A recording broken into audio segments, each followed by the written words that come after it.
Hi there, my name is Robin West. I work for Seabourn as their Director of Expedition Operations, and like every year, it is an absolute privilege and an honor to be able to come down to Antarctica on board the Seabourn Quest and to be able to experience the Great White Continent in all its glory.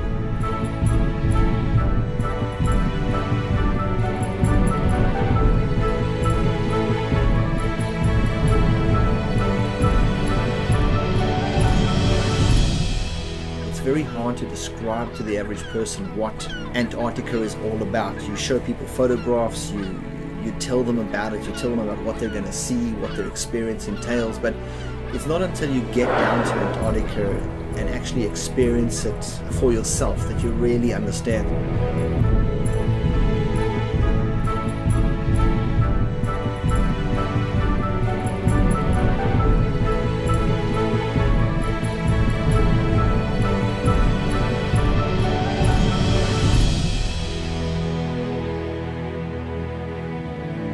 Welcome to Antarctica. I hope you have an incredible experience. I hope it's everything you've dreamed it to be, and I hope you go away being ambassadors for this incredible destination.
Well, welcome to Half Moon Island here in the South Shetland Islands, and a beautiful backdrop for our chinstrap penguins. We've got several colonies around here in this bigger rookery. This one's quite accessible for us, and it's also quite accessible for the penguins coming and going, feeding and taking over the incubation shift. So if you look at the penguins that are lying down, they basically all have 1 or 2 eggs. The egg laying is finished, and they're just about to hatch out probably within 5 to 7 days. And you have some birds that are attending a nest, a spot, possibly for next year, or maybe they even lost a mate this year. But by and large, you've got mated pairs here lying down on eggs, waiting for their mates to come back and relieve them for the incubation duty.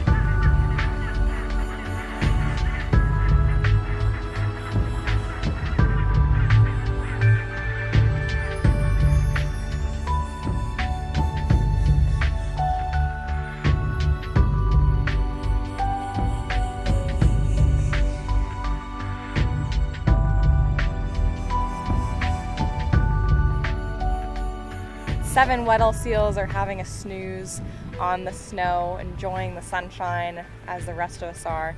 Weddell seals are one of the champion deep divers, so they're resting up after probably expending quite a bit of energy foraging out in the ocean, in the waters behind us here of the South Shetland Islands or the peninsula. In the past couple years, we've definitely noticed that some individual Weddell seals return to this particular area on Half Moon Island year after year.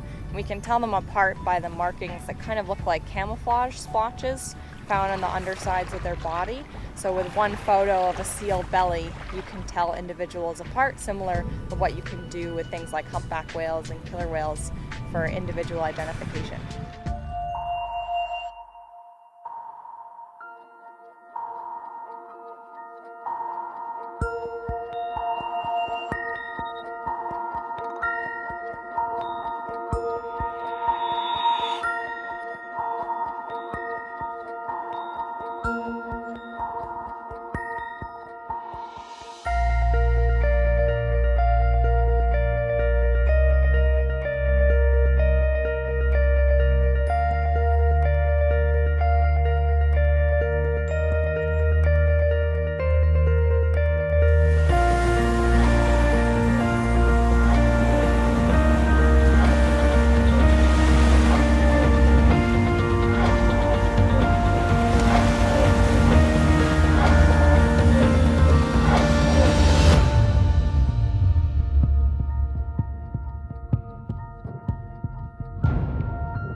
Today we're at Cooperville Island, our first Gen 2 penguin colony, and lucky for us it's snowy, so our boots are going to be nice and clean, but if you're taking a look at any of these little outcroppings of rock covered with penguins, they're also covered with guano.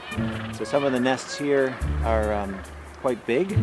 There's piles of stones that they're constantly building up and even stealing from each other, and the females particularly like when the males bring them stones, so even as we sit here watching, we can see when the males come back from feeding and they're about to relieve their mate, they're picking up stones and presenting them to their partner.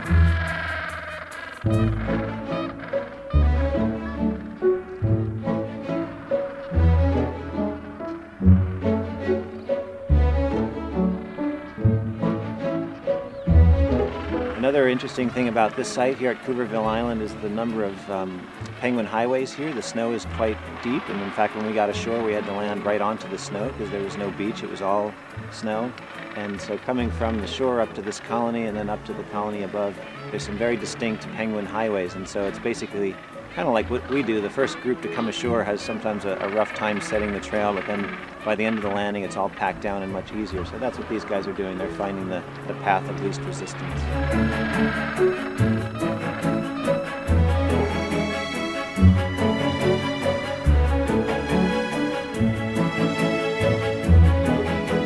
I have to say that Gen 2 penguins are probably my favorite penguins. I think all of us, as you travel around and you meet these different penguins, they all have personalities, and I think the Gentoos, maybe because they're so chill, they just sort of sit here and are very relaxed. Maybe it's their portly shape, I'm not sure, but I could sit and watch Gentoo penguins for forever, I think.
To navigate through ice is of course challenging compared to our normal navigation.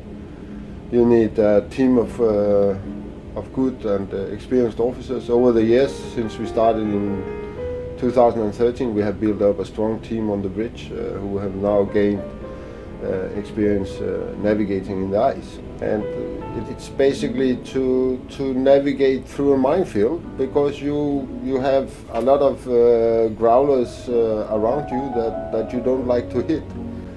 And you know, we're down in Antarctica to show as much ice as possible to our guests, but at the same time avoid the ice. At least we don't want to hit it, of course. And when you sail in ice, you also have to consider your speed. The more ice you have, the slower you have to go to assess the situation better, but also if you have an impact with a smaller piece of ice, then you will not have any damage to the ship. And challenging is also the wind, because the ship is drifting a lot. When we are slowing down because of the ice, the ship is drifting more. So sometimes it's like sailing with a big sailing ship, actually, where the wind is sometimes against you and sometimes with you.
Right, here we are at Waterboat Point.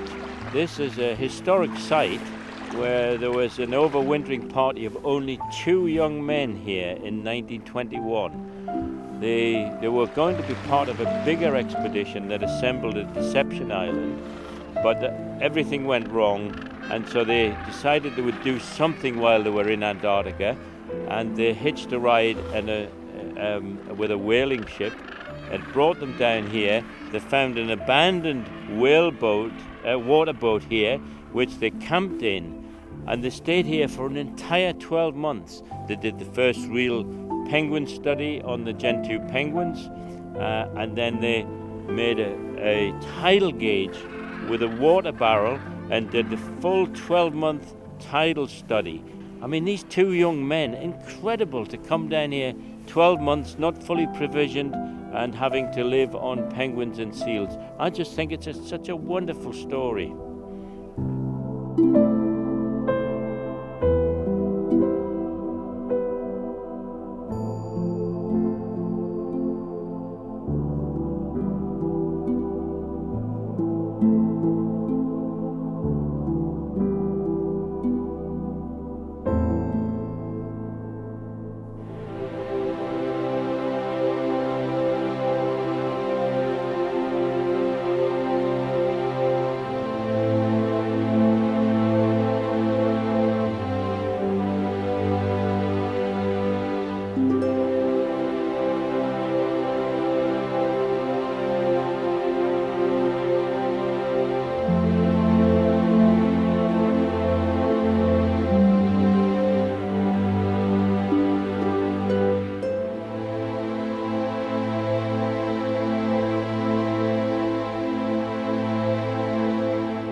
Today we're at De Moy Hut, which was set up by the British Antarctic Survey in 1975 as a staging post to get men and materials further south. So the ship would come in early season, couldn't get down to Rothera because of the ice, and they would land men and materials here and fly them from the ridge up just behind the hut, fly them further down south to Rothera. Eventually they started flights direct from the South American mainland and flew direct there, and this facility was closed in 1975, but it's now run by the British Antarctic Heritage Trust, who maintain the heritage of the British Antarctic Survey here.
Most of us working on board, we have butterflies in our stomach when we go down. And what makes it special is that it's probably one of the few places on this planet where it's still untouched. Everything is clean, everything is big, you feel small yourself. It's just being on another planet. So personally, I can't get enough of it. And if I get the opportunity, I will hang around down here until I retire.